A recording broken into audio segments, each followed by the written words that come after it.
ইসলামী bank news top 10। শুরু হলো রহমত, বরকত আর নাজাতের পবিত্র মাহে রমজান। ঢাকা ও পার্শ্ববর্তী এলাকায় আজ ইফতার সন্ধ্যা 6:02। রমজান উপলক্ষে চাহিদার তুলনায় 89,000 লিটার সয়াবিন তেল বেশি আমদানি হয়েছে সরকারের, এমন তথ্যের বাস্তবতা নেই বাজারে। দেশে মোট ভোটার 12,37,00,000। অবাধ সুষ্ঠু নির্বাচনের প্রতিশ্রুতি প্রধান নির্বাচন কমিশনার এএমএম নাসির উদ্দিনের।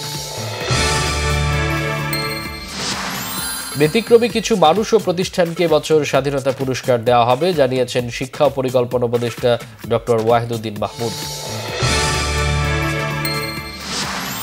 ডিসেম্বরের মধ্যে নির্বাচনের জন্য দৃশ্যমান উদ্যোগ নিতে হবে, দেরি হলে ষড়যন্ত্র বাড়বে, মন্তব্য বিএনপি নেতা সালাউদ্দিন আহমেদের। জিয়া চ্যারিটেবল ট্রাস্ট মামলায় বেগম খালেদা জিয়ার খালাসের রায়ের বিরুদ্ধে করা লিভ টু আপিলের শুনানি আগামীকাল নির্ধারণ করেছে আপিল বিভাগ। দেশের ক্রান্তিকালে ঐক্য ধরে রাখা জরুরি বলে মন্তব্য করেছেন ঢাকা বিশ্ববিদ্যালয়ের উপাচার্য অধ্যাপক নিয়াজ আহমেদ খান। প্রাথমিক বিদ্যালয়ের সহকারী শিক্ষক পদে 6,531 জনের নিয়োগ বাতিলের বিরুদ্ধে আবেদনের শুনানি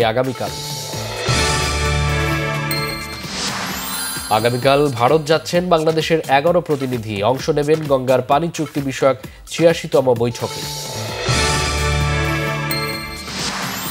সংযুক্ত আরব আমিরাতের বিপক্ষে দ্বিতীয় আন্তর্জাতিক প্রীতি ম্যাচ খেলবে বাংলাদেশ। দুবাইয়ে ম্যাচ শুরু রাত 10টায়।